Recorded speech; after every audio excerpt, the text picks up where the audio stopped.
Now, next is after discussion of Z effective, that is effective nuclear charge and shielding effect, atomic radius and ionic radius. Next periodic property is ionization potential or you say ionization enthalpy. दोनों नाम इसी का ही है. Ionization enthalpy भी बोलते हैं और इसको ionization potential भी बोलते हैं. Short में it is represented by IE. Now what is ionization enthalpy, ionization potential? Let us understand. अगर मैं एक आइसोलेटेड एटम कंसीडर करता हूँ, कैसा atom? Isolated. The meaning of isolated is single, alone, अकेला, बेचारा, बेसहारा. Gaseous atom. गैसियस एटम जो होते हैं ना वो सिंगल ही होते हैं, अलोन होते हैं, बराबर? तो ऐसा अगर एटम है मेरे पास, कैसा एटम है? Isolated atom. अगर इस आइसोलेटेड एटम के आउटर मोस्ट इलेक्ट्रॉन को, लूजली बॉन्डेड इलेक्ट्रॉन को मैं बाहर निकालना चाहता हूँ, एटम के ही बाहर करना चाहता हूँ, बराबर? इसके लिए मैं जो भी एनर्जी सप्लाई करूंगा ना, that energy will be called as ionisation potential. तो डेफिनेशन क्या हो गया? डेफिनेशन कैसे बोलेंगे? It is the amount of energy required. It is the amount of energy required. It is the amount of energy required. जब आप ऐसा word use करते हैं ना किसी के लिए कि amount of energy required, it mean the process is, the reaction is endothermic. जैसे A है और A को क्या बनाना है? A+ by loss of electron. तो ये प्रोसेस क्या बोला गया? एक्सो या endo? Answer is endo. What is the reason behind that? इसका क्या रीजन है एंडो होने का? अब ये मत बोलना आप एनर्जी सप्लाई कर रहे हो. अरे वो रीजन थोड़ी ना हुआ, तो एंडोथर्मिक का पॉइंट हुआ कि whenever energy is supplied the process is called endothermic. Reason is there is some force of attraction. अगर वो इलेक्ट्रॉन उस न्यूक्लियस का पार्ट, मतलब उस एटम का पार्ट है, तो definitely there will be some force of attraction between the nucleus and the outer electron. आप समझे मेरी बात को? अब कैसे भी हो, कितने भी बेकार हो आप, घर वाले रखते हैं ना घर में साथ में. आया ना कि बाहर अलग कमरा बना के दिया, बोला इसी में रहने का, इधर हमारे घर में नहीं आने का. घर में रखा है ना? अरे ये सुनो, बस वैसा ही है. वो एटम इलेक्ट्रॉन से कितना भी दूर हो, but still there is some force of attraction between the nucleus and the outermost electron. To overcome that force of attraction, you have to supply energy. To overcome that force of attraction, you have to supply energy. उस force को overcome करने के लिए आपको energy supply करनी पड़ेगी. आया समझ में? तो इसका रीजन क्या हुआ? Why the process is endothermic? तो उसका सिंपल सा रीजन लिखने का, to overcome the force of attraction between nucleus and outer electron. To overcome the force of attraction between nucleus and outer electron. To overcome the force of attraction between nucleus and outer electron. Yes, वो outer electron को बाहर निकालने के लिए जो भी energy supply करनी पड़ेगी उसे मैं क्या बोलूंगा? Ionisation enthalpy. बोलते हैं आउटर मोस्ट इलेक्ट्रॉन बोलेंगे. तो डिफाइन कैसे करेंगे? बोलो आप बस, कैसे डिफाइन करेंगे? It is the amount of energy required to remove loosely bonded electron present in the outermost shell of an isolated atom, या फिर आइसोलेटेड गैसियस एटम, या फिर आइसोलेटेड और गैसियस एटम, कुछ भी बोल दो, सब चलेगा, बराबर? ये एनर्जी कैलकुलेट किस में करेंगे? एनर्जी की यूनिट्स क्या दी है मैंने आपको? Electron volt per atom, kilo joule per मोल, किलो कैलोरी पर मोल, जिसमें इन दोनों के बीच का तो बहुत इंपॉर्टेंट यूनिट है. If you want to convert that 1 electron volt per atom into kilo joule per mole, it should be multiplied by 96. And if you want to convert that electron per atom to kilocalorie per mole, should be multiplied by 28. If A become A+ by loss of 1 electron, that ionization enthalpy value is called IE1. What it is called? IE1. First ionization enthalpy. क्या बोलते हैं इसको? First ionization enthalpy. तो कहीं पे define करना हो first ionization enthalpy का तो मतलब हो गया, it is the energy required to remove first electron. It is the energy required to remove first electron. अब इसी A+ को मैं A बना रहा हूँ A+2 by loss of 1 more electron. So in that case it becomes IE2. The energy required to remove second electron. Second last bench corner 1.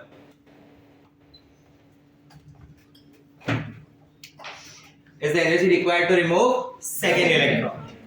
IE2 second ionization enthalpy बराबर A plus 2 gives A plus 3 by loss of 1 electron बराबर IE3 is the energy required to remove third electron. मैं इन तीनों के बारे में समझा रहा हूँ, तीनों के बारे में बोल रहा हूँ. रिलेशन क्या है? रिलेशन मालूम है? IE1 IE2 IE3 में the value of IE3 is greater than IE2, the value of IE2 is greater than IE1. Reason why? मैं रीजन आपको ऐसे समझाऊं कि यहाँ पे ना इलेक्ट्रॉन बाहर गया, प्रोटॉन तो उतना ही है ना, तुरंत प्रोटॉन का नेचर क्या हो गया? डोमिनेटिंग. इधर से एक और इलेक्ट्रॉन बाहर गया और एक प्रोटॉन इनडायरेक्टली बढ़ गया ना, प्रोटॉन का नेचर और डोमिनेटिंग. समझ रहे बात? तो उसमें से इलेक्ट्रॉन निकालने के लिए एनर्जी कम लगेगी या ज्यादा? एग्जांपल जैसे मैं कंपेयर करता हूँ radius of magnesium with radius of Mg+ with radius of Mg+2. इसमें से इलेक्ट्रॉन निकाला तो I1, इसमें से इलेक्ट्रॉन निकाला तो I2, इसमें से इलेक्ट्रॉन निकाला तो I3.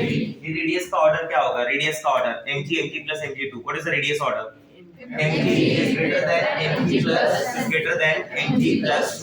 As the positive charge on the atom increases, the radius goes on decreasing. याद आ रहा है ये बात? तो उस हिसाब से इसका रेडियस बड़ा है, इसका रेडियस छोटा है. हाँ या ना? और मैंने क्या बोला था कि अगर रेडियस छोटा होगा तो बाहर के इलेक्ट्रॉन पे फोर्स ऑफ अट्रैक्शन क्या होगा? बढ़ जाएगा. तो वो इलेक्ट्रॉन निकालना इजी हो गया, डिफिकल्ट हो गया? बराबर. तो इस केस में अगर इनका आयनाइजेशन एंथैल्पी कैलकुलेट किया जाएगा I1, I2 और I3, तो आपके हिसाब से क्या होगा? I3 is greater than I1. आया समझ में? तो मैं यहाँ से सीधा सीधा क्या बोल सकता हूँ? What is the radius relation with ionization enthalpy?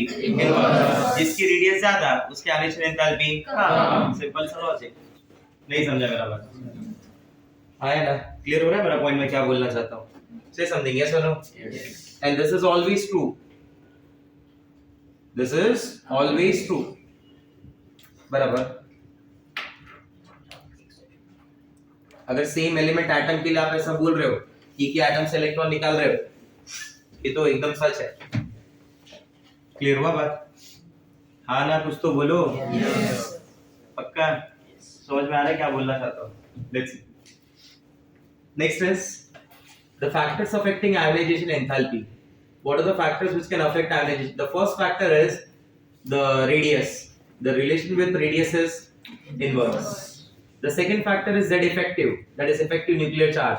What I told you, when we move left to right, that Z effective goes on increasing. Z effective का meaning क्या है? It is a net force of attraction on the valence electron, outer electron, test electron, reference electron, the electron which is under discussion. आया ना? अगर उस पे force बढ़ेगा तो उसको रिमूव करना इजी हो जाएगा या टफ हो जाएगा? टफ हो जाएगा. मतलब आयोनाइजेशन एंथैल्पी बढ़ गया. तो what is the relation between Z effective and ionization enthalpy? Direct. Third one, shielding effect. कैसा इफेक्ट? Shielding effect. क्या बताया था तुमको कल? ये कौन? न्यूक्लियस. न्यूक्लियस मतलब कौन? एक्सक्लूडिंग मी. बराबर. ये इधर कौन? इलेक्ट्रॉन. इलेक्ट्रॉन यानी कौन? वो. ये हम के वो. समझ रहे हैं ना? वो जिनका नाम नहीं ले रहे आप. बोले ये हम और वो के. If they start acting as a good shield, between hum and don't you think the distance between hum and वो goes on increasing? बराबर. तो वो किसी और के वो.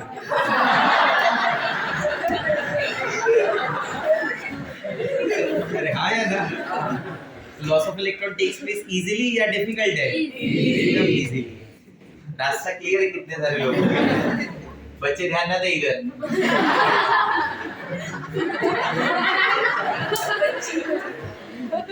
हाँ वो अपना पढ़ाई करते रहे दूसरा. तो अगर गुड शील्ड होगा तो मतलब आउटर इलेक्ट्रॉन निकालना बहुत इजी हो गया. और पुअर शील्ड होगा तब तो अट्रैक्ट होके घर पे ना तब तो हो गया.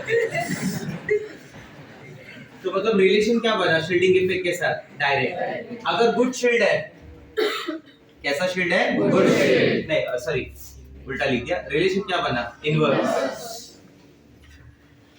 डिस्ट्रैक्शन आ जाता है ना।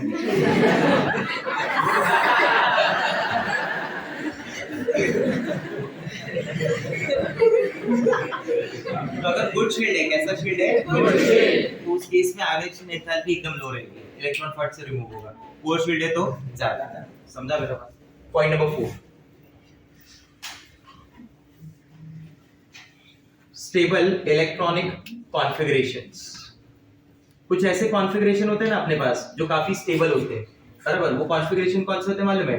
Half filled and fully filled, half filled and fully filled, बराबर। हाफ फिल्ड वाले और फुल्ली फिल्ड वाले, बराबर।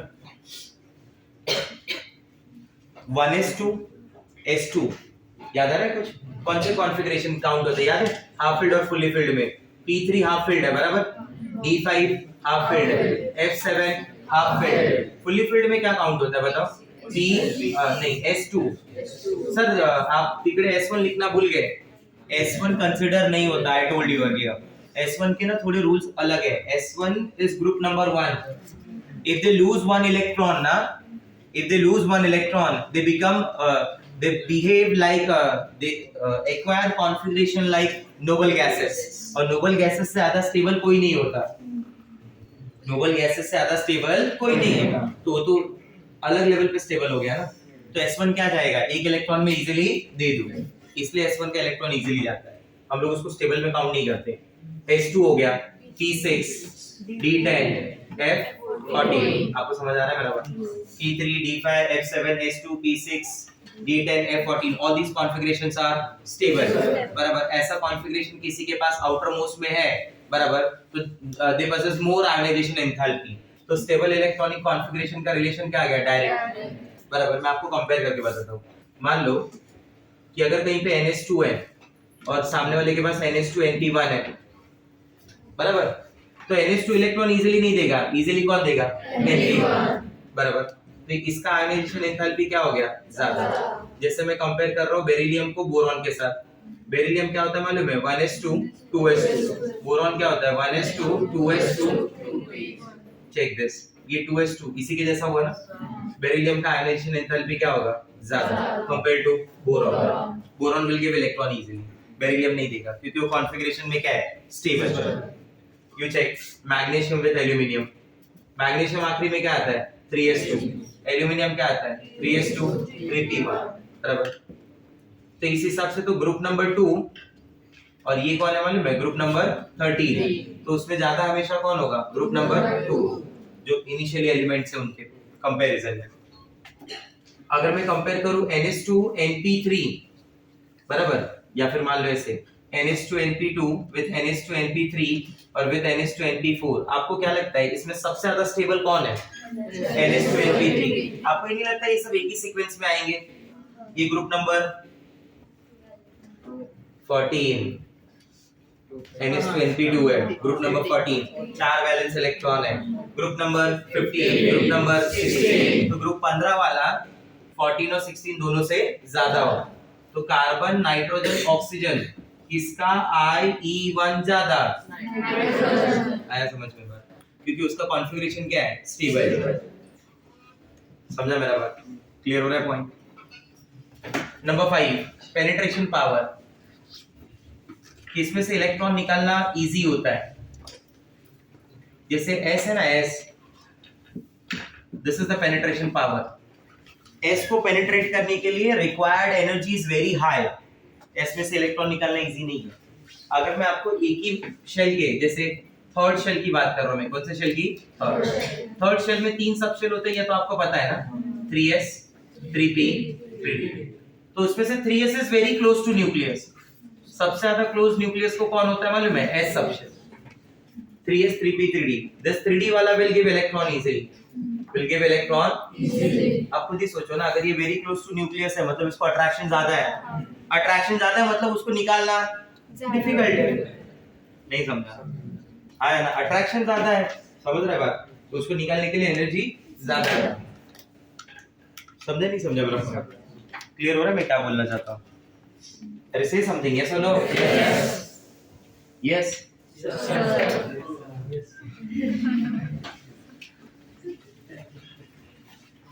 ठीक है, तो these are the certain factors which can affect ionization enthalpy. अगर मैं आगे बात करूं इसके ट्रेंड के बारे में बात करूं, तो trend is very clear in periodic table. What is the relation with radius? What is the relation? Inverse. So if radius left to right decreases, तो ionization enthalpy will increase. मैं इसको ऐसे कंपेयर करके बताता हूँ. क्या z effective left to right बढ़ता है? हाँ, तो ionization enthalpy बढ़ता है. ट्रेंड समझ में आ रहा है मैं क्या बोलना चाहता हूँ? अरे हाँ या ना? जैसे left to right periodic table में इसका क्या ट्रेंड होगा? तो left to right ionization enthalpy value increases. Ionisation enthalpy value increases. तो टॉप टू बॉटम क्या होगा? That ionisation enthalpy value decreases. क्यों? एटम का साइज बढ़ता जाएगा. Lithium, beryllium, boron, lithium, sodium, potassium, rubidium, cesium. Don't you think the size of the atom goes on increasing? The distance between the nucleus and the outermost electron goes on increasing.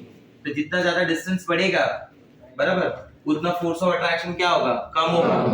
उतना electron will takes place, loss of electron will takes place easily. बराबर. Inorganic chemistry का एक simple सा rule है. Inorganic chemistry never believes in long distance relationship. समझा? Inorganic chemistry never believes in long distance relationship. उसका सीधा सीधा मानना है कि ऐसा कुछ होता ही नहीं, ये तो अफवाह है. बराबर. क्योंकि लॉन्ग डिस्टेंस यानी क्या हुआ कि रेडियस ज्यादा है तो the force of attraction minimum है ना. अब फोर्स ऑफ अट्रैक्शन मिनिमम है तो आई टोल्ड यू अर्लियर क्या हो सकता है. हाँ है ना. समझा नहीं समझा?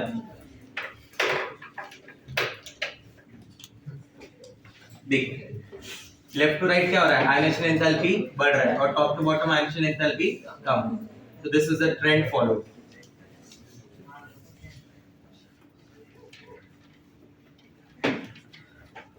यस और नो? बराबर. अब देख, ये तो नॉर्मली ट्रेंड हो गया ना. हाँ यार, ऐसा ट्रेंड, ऐसा रिलेशन फॉलो होना चाहिए. बराबर. ठीक है. अब जब रिलेशन है तो डेफिनेटली हाँ है ना, मिलना ही मिलना है. क्या बोलते हैं सुनो? अब देखिए किसको किसको मिल रहा है. सबसे पहला सेकंड पीरियड में ही आता है. सबसे पहले किसमें आया? Second period. Now let us understand कि जो एक्सेप्शन नंबर 1 है वो सेकंड और थर्ड पीरियड में कैसे है. Second and third period.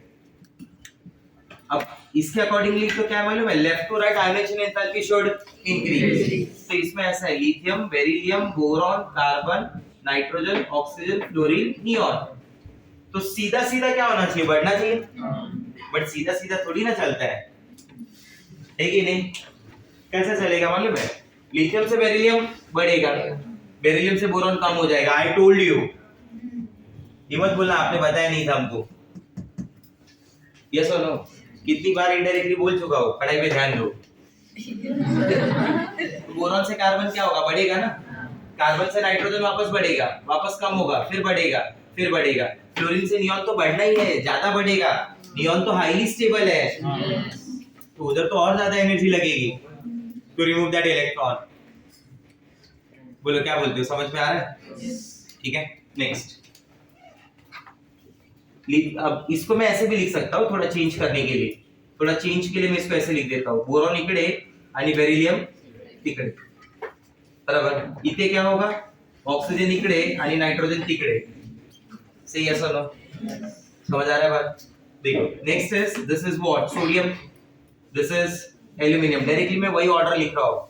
ये कौन? Magnesium, silicon, sulphur, phosphorus, chlorine. आया समझ में? तो एक सिंपल सा पॉइंट बोल रहा हूँ, ये दोनों ऑर्डर लर्न होना चाहिए. बहुत सारे क्वेश्चन इसके ऊपर सॉल्व करने को मिलेंगे. ये दोनों ऑर्डर लर्न होना चाहिए आपको. बहुत सारे क्वेश्चन इसके ऊपर मिलेंगे. ठीक है. तो ये ऑर्डर लर्न होगा डायरेक्ट. ये this is the order for IE1. ये फॉलो करना है. IE1 का ऑर्डर है. बराबर. उसके बाद भी ये आपको काम आएगा. मैं सिखाऊंगा कैसे. ठीक है. क्लियर हुआ? तो एक्सेप्शन समझ में आया जो बीच बीच में हुए थे. कहाँ का एक्सेप्शन है? ग्रुप नंबर 2 और 13 के बीच का. 13 ज्यादा होना चाहिए था 2 से, बट 2 ज्यादा है 13 से. फिर 15 और 16 का. सर 14 का लेफ्ट टू राइट तो बढ़ता ही है ना, तो उसका तो नॉर्मल ही है। एक्सेप्शन में कौन मिला 15 कि 15 का आयनाइजेशन एंथैल्पी ज्यादा है कंपेयर टू 16। रीजन उनका कॉन्फ़िगरेशन क्या है, स्टेबल है, ऐसा रीजन है। नंबर 2 सेकंड रीजन जो अपन जा रहे हैं ना, वो अपन सीधा जा रहे हैं ग्रुप 13 14 के पास, पी ब्लॉक में आ जा रहे हैं। ठीक है, ग्रुप 13 तो तुमको मालूम है एक ऐसा ग्रुप है जिसके अंदर सबसे ज्यादा ऊपर नीचे टर्बुलेंस चालू रहता है, because that group comes after D block elements. और डी ब्लॉक के अंदर क्या है, D block F block elements के बाद आता है वो। It consist of 3d 4d 4f 5d, इतना सारा df इलेक्ट्रॉन है, मतलब उधर तो अंदर वेरी पुअर शेडिंग इफेक्ट है। वो बच्चा तो इधर से निकल के फॉरेन को चला गया है। df इलेक्ट्रॉन्स है ना उसके पास, they provide very poor shade, और उसके बाद ग्रुप 13 आता है। तो इसके लिए बहुत सारे एक्सेप्शन ग्रुप 13 के अंदर मिलेंगे। जैसे लास्ट टाइम का एक्सेप्शन क्या दिखा था, the radius between aluminium and gallium. और मैंने आपको ये भी बोला है कि जहां पे जो एक्सेप्शन दिखता है उसका रीजन बोलते हैं, रीजन को अप्लाई करके एक्सेप्शन नहीं बोलते। आया समझ में? वो एग्जांपल कि अगर बेबी एबनॉर्मल बॉर्न हुआ है तो ही पूछते हैं कि एबनॉर्मल क्यों हुआ। नॉर्मल बॉर्न हुआ तो बेबी के लिए नहीं पूछते कि ये नॉर्मल क्यों बॉर्न हो गया। कि मदर बोल रही है कि नहीं मैंने तो एक बार स्मोक किया था और मैंने मेरे लाइफ में एक बार ड्रिंक किया था, तो स्मोकिंग और ये ड्रिंकिंग तो इंजरियस है, तो इसको क्यों नहीं हुआ? अरे उधर वो फैक्टर ही नहीं है पूछने का भाई, नॉर्मल है ना बेबी, बात खत्म हो गई। तो अगर क्योंकि आप मुझे बार बार ऐसा परेशान करेंगे, इधर हुआ तो इधर क्यों नहीं हुआ, इधर भी तो ऐसा हो रहा है ना। अरे ये बात नहीं है, आपको ये थियरी से थोड़ी पढ़ा जाता है, ये प्रैक्टिकल डेटा है, एक्सपेरिमेंटल डेटा है। जो एक्सपेरिमेंटल डेटा है उसके बारे में मैं बता रहा हूँ आपको, उसका रीजन समझा रहा हूँ। आप अपना रीजन थ्योरेटिकल लेके आप कैसे प्रूव करोगे बताओ? एक्सपेरिमेंट है ना, एक्सपेरिमेंट में आएगा ही नहीं, बात खत्म, तुम चिल्लाते रहो। तो इसलिए बोला आपको कि आपको क्या पता होना चाहिए कि इधर एक्सेप्शन है तो इसका रीजन ये है, रीजन लेके एक्सेप्शन नहीं बनाना है, वरना तुम हमेशा यही सोचते रह जाएंगे इकड़े हुआ इधर क्यों नहीं हुआ। आया समझ में? ग्रुप 13 में सर ने बोला 3D आ गया तो रेडियस चेंज हो गई, 14 में क्यों नहीं हुई, 15 में क्यों नहीं हुई, 16 में क्यों नहीं हुई? तो सिंपल सा बात है, समझाया था तुमको कि जिधर एक्सेप्शन आया उधर रीजन बोलने का, जिधर एक्सेप्शन नहीं है उधर खुद रीजन अप्लाई करना। तुम मुझे कभी रीजन लेके एक्सेप्शन नहीं पूछोगे। आया समझ में? हाँ, तुम मुझे क्या पूछोगे, ये एक्सेप्शन है इसका क्या रीजन हो सकता है। ठीक है, आया समझ में? ठीक है, ग्रुप 13 14 में देखिए, 13 14 में ना बहुत इंटरेस्टिंग है। 13 में तो क्या हुआ, बोरॉन का साइज सबसे छोटा है, तो मतलब boron possess the highest ionization enthalpy, boron possess the highest ionization enthalpy। Boron के नंतर aluminium gallium indium thallium. Aluminium gallium में क्रॉस है, ये मुझे पता था कि एल्यूमिनियम का रेडियस ज्यादा है गैलियम का कम, तो उस हिसाब से गैलियम का आयनाइजेशन एंथैल्पी ज्यादा, एल्यूमिनियम का कम, because the relation is inverse.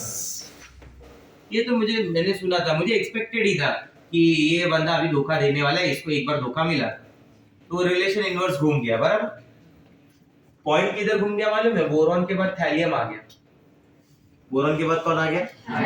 हाँ, बोले सर थैलियम तो लास्ट होना चाहिए था। बोला हाँ, थैलियम तो लास्ट होना चाहिए था, बट वो तो सेकंड पे आ गया ना।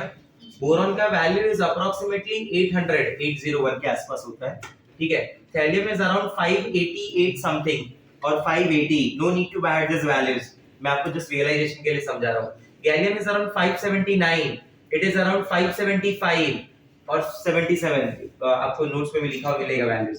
और इंडियम इज अराउंड 559 के आसपास। You can see the change. Thallium इधर आना चाहिए था, उधर आ गया। सर ऐसा कैसा अचानक से? थैलियम कौन से पीरियड का एलिमेंट है मालूम है? Thallium it belongs to 6 period. कौन सा पीरियड? 6 पीरियड। बराबर, group number 13 period number 6।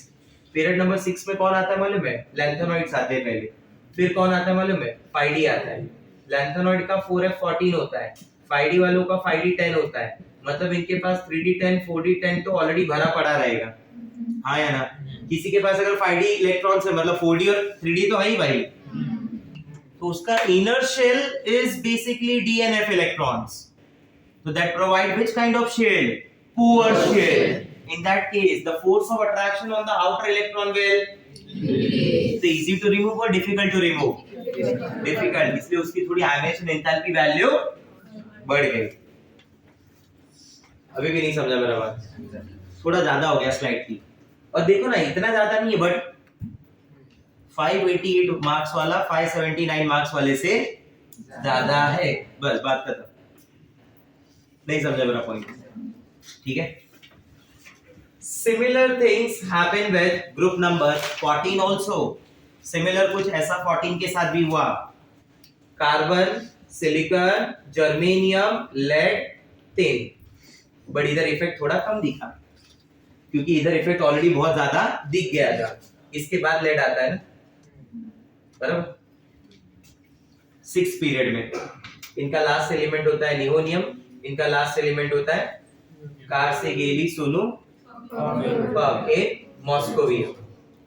Moscovium नाम है ना उसका, मॉस्को अपन बोलते हैं. याद है? So what about the last element? There chemistry is very much less known. बराबर. आने वाले 5-6 सालों तक इनके बारे में कोई बातचीत नहीं होने वाली है. और 5-6 साल में तो कैसे ना कैसे तो कुछ ना कुछ तो कर ही देंगे तुम. लेकिन लाइफ टाइम पैकेज थोड़ी लिया है. बोला 5 साल का लेंगे तो क्या सस्ता पड़ रहा था, तो बोला 5 साल का ही ले लेते एक बार में. कभी मन हुआ तो आते रहेंगे बीच बीच में. ऐसा नहीं ना. तो फिर 2 साल में पास होके मस्त निकल जाने का. फिर मिलने का तो सीधा कोट भी डॉक्टर वाला पहन के मिलने का, वरना मुंह नहीं दिखाने का बीच में. Carbon, silicon, germanium. बोला क्या चाहिए था? कार्बन, फिर सिलिकॉन, फिर जर्मेनियम, फिर टिन और आखिरी में लेड. बट घूम गया ना थोड़ा सा. लेड पहला आ गया, टिन बाद में चला गया, इसलिए उसका एक्सेप्शन में रखा. आया समझ में बात? Next. This is for group 13 and 14. बराबर. 3D सीरीज में थोड़ा बहुत सा है. बराबर. जैसे कॉपर और जिंक के बारे में बोल रहा हूँ. अगर आपको याद हो ना तो रेडियस ऑफ कॉपर और रेडियस ऑफ जिंक में ना जिंक ज्यादा था. ऐसा घूम गया था, याद है? इधर था ऐसा चला गया ऊपर. ये जिंक है, ये कॉपर है, ये वो तीनों आयरन, कोबाल्ट, निकल जो कांस्टेंट है. नहीं याद है? तो रेडियस ऑफ कॉपर और रेडियस ऑफ जिंक में the size of zinc is greater than the radius of copper. तो मेरा दिमाग बोलेगा कि कॉपर की आयनाइजेशन एंथैल्पी ज्यादा होनी चाहिए और जिंक की कम. ऐसा नहीं होता. लेकिन कॉपर वाले का कॉन्फ़िगरेशन है 3d10 4s1 और इसका है 3d10 4s2. दिख रहा है? नहीं दिख रहा है? इधर से दिसो. 3d10 4s1, this is 3d10. क्या ज्यादा लग रहा है? 4s2. इसका I1 क्या हो गया? ज्यादा. अगर मैं इसके I2 को कंपेयर करूं तो इसका I2 मतलब I2 का मतलब एक इलेक्ट्रॉन चला गया तुम्हारा. अभी क्या बन गया? 3d10. और वो क्या बन गया? 3d10 4s1. तो 3d10 ज्यादा बेटर है 4s1 से ना. ये स्टेबल है तो इसमें से इलेक्ट्रॉन निकालना डिफिकल्ट है. आई टोल्ड यू ये स्टेबल नहीं है, तो ये ज्यादा हो गया. समझ रहे सीक्वेंस? बराबर. ये एक बार जेईई एडवांस के क्वेश्चन की एक लाइन थी, बता दो तुमको. ये 3d9 हो जाएगा और ये क्या हो जाएगा? 3d10. क्या लाइन थी? I1 of zinc is high, I2 of copper is high and I3 of zinc is high. Check करना जरा. I1 किसका ज्यादा है? जिंक का. I2 किसका ज्यादा है? कॉपर का. I3 किसका ज्यादा है? जिंक का. ऐसा लाइन बना के क्वेश्चन बनाया था उधर. समझ रहा है? 4 स्टेटमेंट दे दे, कौन से इनकरेक्ट है पूछ ले. 3 तो करेक्ट मैं बोल ही चुका हूं. नहीं समझा मेरा बात? एक किसी में घुमा दे उल्टा. तीनों करेक्ट समझा क्या था? I1 of zinc is more than copper, I2 of copper is more than zinc, I3 of zinc is more than copper. ऐसा नहीं समझा? Next. If you compare ionization enthalpy of element like 3D, 4D and 5D, आपको याद है आपका बात ऐसा हुआ था radius of 4D and 5D are same, but ionization enthalpy same नहीं होती. 5D के ज्यादा है कंपेयर टू 4D. 3D और 4D में कौन ज्यादा होना चाहिए? 3D. पूछो कैसे? 3D इधर आता है ना, 4D उसके नीचे आता है ना. तो down the group you are moving ना. डाउन द ग्रुप में ionization enthalpy डिक्रीज. तो सर 4D और 5D में ये 4D और ये तो कौन ज्यादा होना? कौन चाहिए ज्यादा? 4D. तभी तो एक्सेप्शन में लिख रहा हूं. उनको धोखा है ना. ये धोखा हुआ है नहीं हुआ? कैसे हुआ ये धोखा? हर धोखे का एक रीजन होता है, बोले बताया जाए ना बताया जाए, सामने वाले का प्रॉब्लम हो सकता है कि नहीं हो सकता है, क्या बोलते हैं? नहीं होता है कि हो सकता है?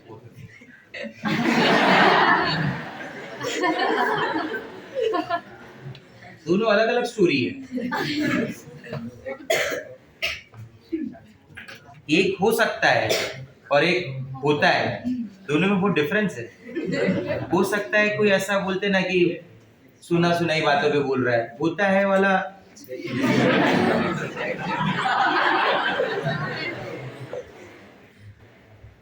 so there is a very fine boundary.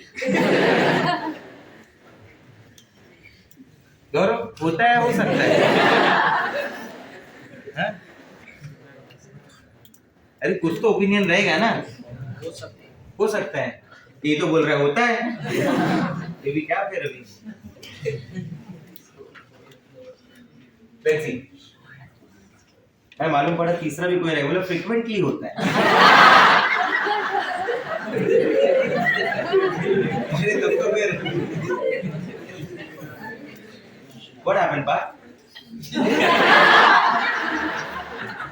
Is everything all right?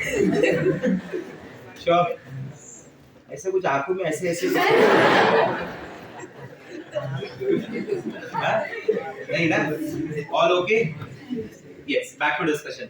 So now try to understand that why 5D series element have higher ionization enthalpy value than 4D. दोनों का रेडियस तो सेम ही चिल्ला रहे थे अपन, है ना? जिरकोनियम, हैफनियम जो आप एग्जांपल में आज आपने पढ़ा, MO और W का जो एग्जांपल पढ़ा, वो सब उसी के एग्जांपल्स है। And those elements are also called as chemical twins because their radii are similar. Most of their properties are also similar. They are popular by the name of chemical twins. एक साल का NEET का question है chemical twins, ठीक है? तो try to understand. अब अगर मैं पॉइंट ऐसे स्टार्ट कर रहा हूँ कि radius of 4D is approximately equal to the radius of 5D. Radius of 4D is approximately equal to the radius of 5D. ठीक है? तो ये हो गया 4D और ये हो गया 5D, बराबर? आपको नहीं भी लग रहा होगा फिर भी मान लेना है कि दोनों सर्कल एक जैसा ही दिख रहा है। आया समझ में? ठीक है? नहीं भी लग रहा, वरना आके यहाँ पे 1-2 घंटे बनाने पड़ेंगे सर्कल, तो शायद मुझे भी लगे कि अरे हाँ परफेक्ट लग रहा है। ये इलेक्ट्रॉन दिख रहा है, ये इलेक्ट्रॉन दिख रहा है, ये 4D का है और ये 5D का है। 4D वाले के अंदर अगर X प्रोटॉन होगा ना भाई, तो इसके पास ना X+32 प्रोटॉन होगा। डिफरेंस मेरी बातों से रियलाइज करना। सेम डिस्टेंस पे उधर X प्रोटॉन का फोर्स लग रहा है इलेक्ट्रॉन पे, सेम डिस्टेंस पे, और दूसरे वाले में सेम डिस्टेंस पे X+32 प्रोटॉन का फोर्स लग रहा है। यू टेल मी कौन सा वाला निकालना डिफिकल्ट होगा? बस बात ही खत्म हो गई। That is the reason 5D series elements have more ionization enthalpy. और इन सब के लिए बहुत पॉपुलर वर्ड है जो आप भी याद रखें और सब जगह चिपका दे जहां जरूरत पड़े। इधर जैसे इधर बताया था, इसके लिए भी वही वर्ड है, और इसके लिए इस रीजन के लिए भी वही वर्ड है, ड्यू टू लैंथेनाइड कॉन्ट्रैक्शन।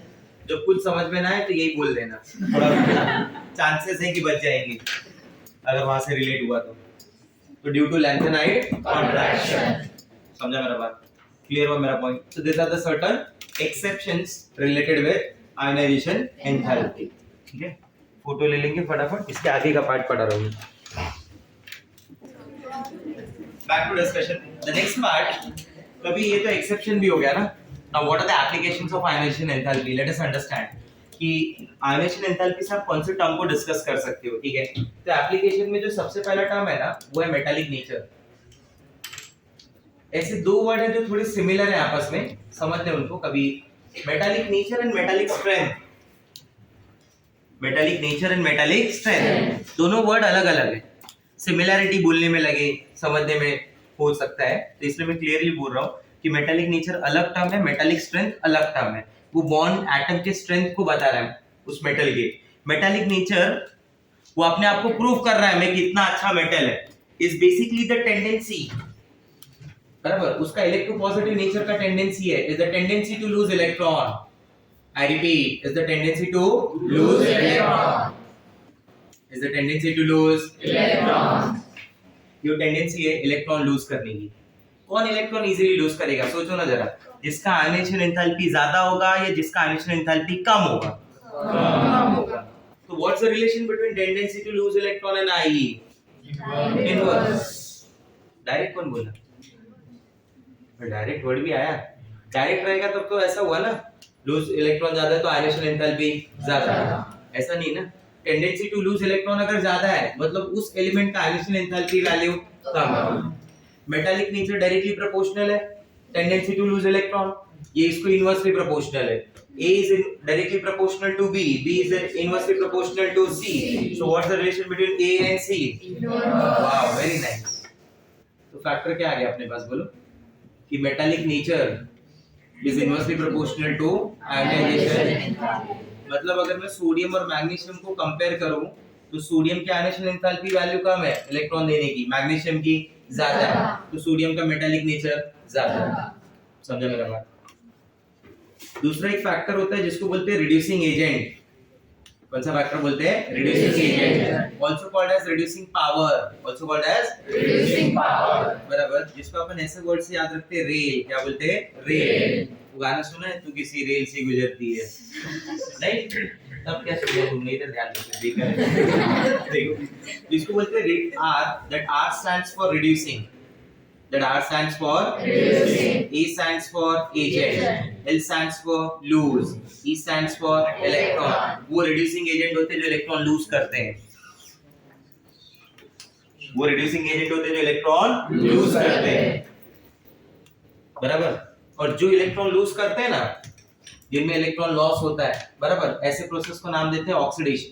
अगर कभी लाइफ में सुना हो तो ऑक्सीडेशन का मतलब होता है लॉस ऑफ इलेक्ट्रॉन। ऐसा करते हैं मेटल लोग। कौन? मेटल लोग। जैसे मैं आपको बोलता हूँ लिथियम, तो Li become Li plus by loss of electron, बराबर। तो मेटल तो नाम है ना उनका, मेटल क्या है उनका नाम, उनका सरनेम है Rao, they are called metal Rao, they are called metal Rao, they are called metal Rao, yes। Metals are the reducing agent, they itself undergoes oxidation, they itself undergoes oxidation। lithium Rao, sodium Rao, बराबर। ये देखना समझ क्या सोचा, लीवर इधर उधर हो जाएगा। मैग्नीशियम राव, समझा नहीं समझा? बिस्मथ राव, क्योंकि मेटल है ना, तो metal will act as a which kind of agent? Reducing agent। Metal acts as a reducing agent। ये वही लड़की है जिसका होमवर्क बाकी था, ये नाम? हाँ, बताइए homework. Now let us understand जो मेटल रॉ का मीनिंग है, समझा? ये सारे मेटल रिड्यूसिंग एजेंट होते हैं, क्योंकि रिड्यूसिंग एजेंट के लिए क्या चाहिए? इलेक्ट्रॉन लूज करने की टेंडेंसी चाहिए, yes, tendency to lose electron. तो रिड्यूसिंग एजेंट का जो नेचर है, वो रिड्यूसिंग एजेंट का नेचर आयनाइजेशन एंथैल्पी को क्या हो जाएगा? इनवर्स। जो जितना इजीली इलेक्ट्रॉन लूज करे उतना अच्छा रिड्यूसिंग एजेंट। तो अगर मैं कंपेयर करूं lithium, sodium, potassium, rubidium, caesium, तो आप बताओ सबसे अच्छा राव कौन है इसमें से? सीजियम राव। समझा मेरा बात? आया ना? तो इस नेचर को बोलते हैं रिड्यूसिंग नेचर। कौन सा नेचर? Reducing nature. और ये जो भी बातें बताई मैंने, that is in gaseous state. ये सब गैसियस स्टेट में बात हो रही है। मैंने शायद आपको बोला नहीं, क्योंकि एटम इलेक्ट्रॉन निकालने के लिए ना, atom has to be converted into gaseous state. अगर वो सॉलिड में भी है तो उसे कन्वर्ट करना पड़ेगा किसमें? गैसियस। समझे मेरी बात? ठीक है, ये आया समझ में रिड्यूसिंग नेचर के बारे में? ठीक है। The third property is stability of oxidation state. The third property is stability of oxidation state। जैसे सोडियम ना एक इलेक्ट्रॉन देने के बाद नोबल गैस बन जाता है, बराबर, तो उसके बाद वो इलेक्ट्रॉन देता ही नहीं है, because now the configuration is highly stable। अब इलेक्ट्रॉन निकालना है ना अगर, तो sodium will require lot of energy। अब समझ रहे मेरी बात को? ये Na है, ये क्या बन गया? Na+। Na+ का कॉन्फ़िगरेशन किसके जैसा मालूम है? 1s2 2s2 2p6। और ये क्या था? 1s2 2s2 2p6। मैंने आपको बोला था ना ये स्टेबल नहीं होते, बट ये तो बहुत स्टेबल हो गया।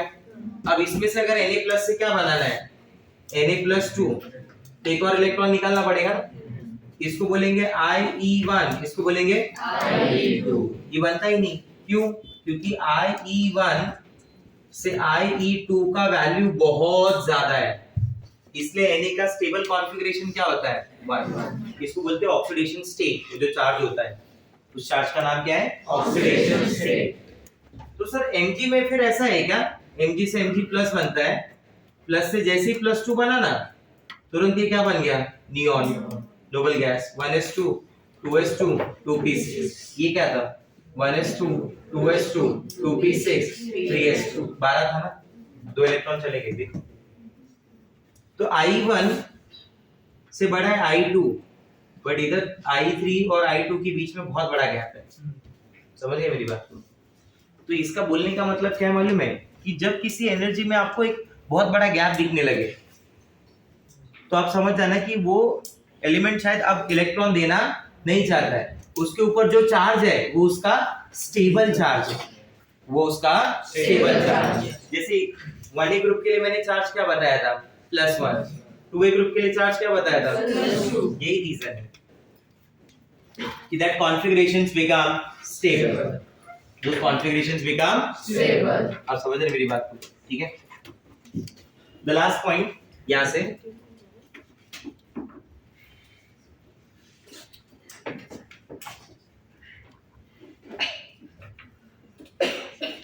देखिए, लास्ट पॉइंट क्या है कि whenever there is a large gap in ionization enthalpy values, whenever there is a large gap in ionization enthalpy values, it has been assumed that the element has acquired configuration like noble gas.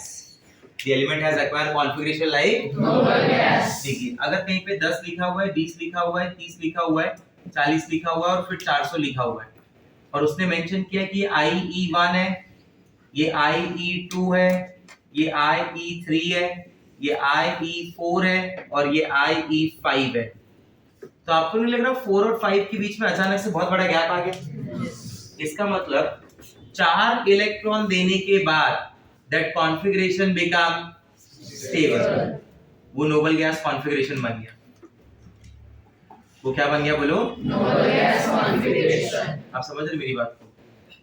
वो noble gas configuration बन गया 4 electron देने के बाद। नहीं समझा मेरा point? It becomes configuration like noble gas. अब आपको पूछ ले कि बताओ वो एलिमेंट कौन सा है? आइडेंटिफाई